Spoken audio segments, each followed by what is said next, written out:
সুপ্রিয় দর্শকবৃন্দ, আসসালামু আলাইকুম রহমতুল্লাহি ওয়া বারাকাতু। প্রীতি ও শুভেচ্ছা নেবেন। রাজনীতির অন্দরমহলে অনেক কিছুই ঘটে, যেটি আমরা সাধারণ মানুষ তাৎক্ষণিকভাবে জানতে পারি না। সময়ের পরিক্রমায় একসময় সেই নেপথ্যের কুশীলবরা নিজেরাই সেটি আবার প্রকাশ করেন। ঠিক তেমনি এলডিপির প্রেসিডেন্ট ডক্টর কর্নেল অবসরপ্রাপ্ত অলি আহমেদ, ঠিকানায় বিশিষ্ট সাংবাদিক খালেদ মহিউদ্দিনের সাথে একটি টক শোতে এরকম অনেক কথা বলেছেন, যেটি আমার মতো আপনারা যারা রাজনীতি নিয়ে আগ্রহ রয়েছে তারা বিষয়গুলো আপনাদের অগোচরে। তো সেখানে তিনি খালেদ মহিউদ্দিনকে কি বলেছেন, আরও প্রাসঙ্গিকভাবে কি কি কথা বলেছেন। তিনি বলেছেন যে তাকে বিএনপি সরকারের আমলে যখন শেখ হাসিনা বিরোধী দলের নেত্রী ছিলেন তখন তাকে প্রধানমন্ত্রী করারও প্রস্তাব দেওয়া হয়েছিল, এবং তখন যারা সংসদ সদস্য ছিলেন তাদের সংখ্যাগরিষ্ঠ সদস্যদেরকে নিয়ে একটি কূট চেষ্টা করা হয়েছিল। তো প্রাসঙ্গিকভাবে তিনি সেখানে আরও কি কি বলেছেন এই বিষয়গুলো নিয়ে দৈনিক যুগান্তর পত্রিকায় একটি খবর প্রকাশিত হয়েছে। চলুন দেখে আমরা খবরটির বিস্তারিত কি লিখেছে। খবরটির শিরোনাম করা হয়েছে, হাসিনা প্রধানমন্ত্রী করার প্রস্তাব দিয়েছিলেন, আমি ফিরিয়ে দিয়েছি অলি। আর শিরোনামে লেখা হয়েছে, লিবারেল ডেমোক্রেটিক পার্টির প্রেসিডেন্ট ডক্টর কর্নেল অবসরপ্রাপ্ত অলি আহমেদ বলেছেন, আমি অনেকবার প্রস্তাব পেয়েছিলাম। 1995 সাল থেকে আওয়ামী লীগ ও জামায়াত যখন কেয়ারটেকার সরকার পদ্ধতি নিয়ে বিএনপির বিরুদ্ধে আন্দোলন শুরু করে তখন আমি যোগাযোগ মন্ত্রী ছিলাম। আওয়ামী লীগের পক্ষ থেকে সাবেক প্রধানমন্ত্রী শেখ হাসিনা তারই চাচা হাফিজ এবং আওয়ামী লীগ নেতা মরহুম আখম জাহাঙ্গীরকে আমার কাছে পাঠিয়েছিলেন। তারা দুজনেই আমার বাসায় এসেছিলেন। শেখ হাসিনার সঙ্গে আমার একাধিকবার কথাও হয়েছিল। তারা আমাকে বলেছিলেন একটা পার্লামেন্টের কূ হবে।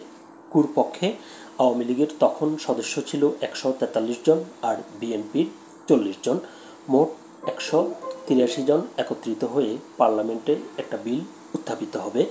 সেই বিলের মাধ্যমে তৎকালীন প্রধানমন্ত্রী খালেদা জিয়াকে ক্ষমতাচ্যুত করা হবে এবং আমি নতুন প্রধানমন্ত্রী হিসেবে শপথ নেব।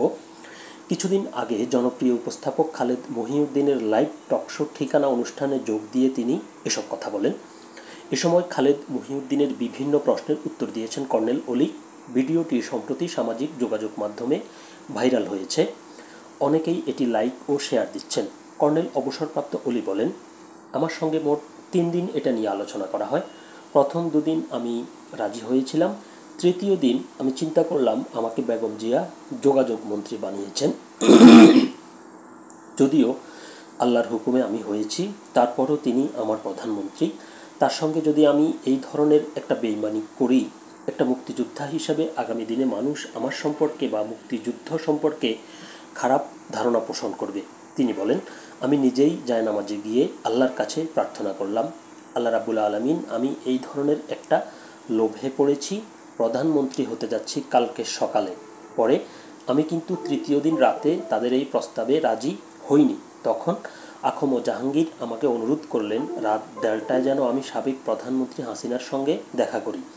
তৎকালীন বিরোধীদলীয় নেত্রী শেখ হাসিনার সঙ্গে কথা বললাম এবং আমি তাকে বললাম, আপনি যে এই কাজের জন্য আমাকে যোগ্য মনে করেছেন এই জন্য আপনাকে আন্তরিক ধন্যবাদ ও মোবারকবাদ জানাচ্ছি। তবে আমি বিএনপির সঙ্গে এবং বেগম খালেদা জিয়ার সঙ্গে বেইমানি করতে পারবো না।